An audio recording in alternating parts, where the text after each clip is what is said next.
Well, since we're in the season of giving thanks, we're going to start with a thankful remembrance of Buck Ormsby, a great musician and a marvelous human being who died on October 29th on his 75th birthday.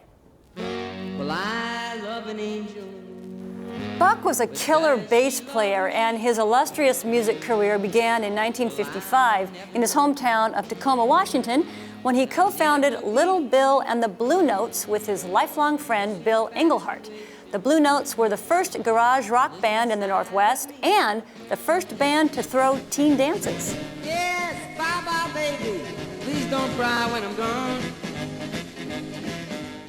Before the electric bass guitar was common, Buck pioneered the electric bass sound in rock and roll by tuning down an octave on a standard pedal steel guitar. This unique sound set the stage for a pantheon of electric bass players to come.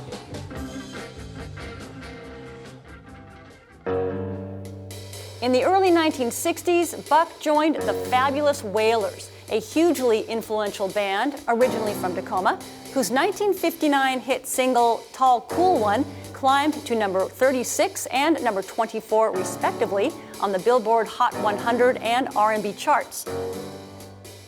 Although the band lineup changed over the years, Buck was a lifelong Wailer, playing as recently as March 2016.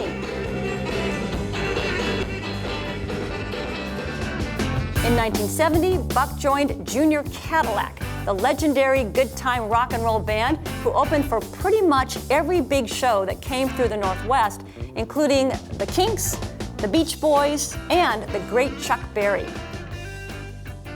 In addition to playing music, Buck was an outstanding producer who loved to encourage emerging artists. Case in point, the Sonics. Ladies and gentlemen! Arguably one of the most influential bands to come out of the Northwest.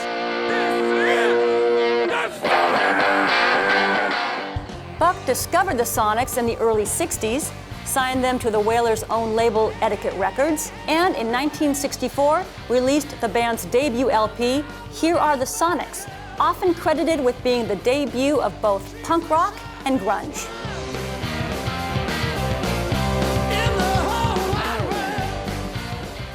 It's fair to say that without Buck's fierce devotion, which included trips to Europe lugging suitcases full of records for distribution, the Sonics would not be the world-renowned band that they are today, 50-plus years later.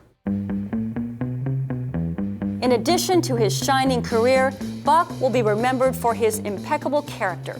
His beloved partner Pam described Buck as gentle, determined, humble, strong, and an old softy who loved artists and the music they made, and who said of himself, "I'm just an old rock and roll bass player."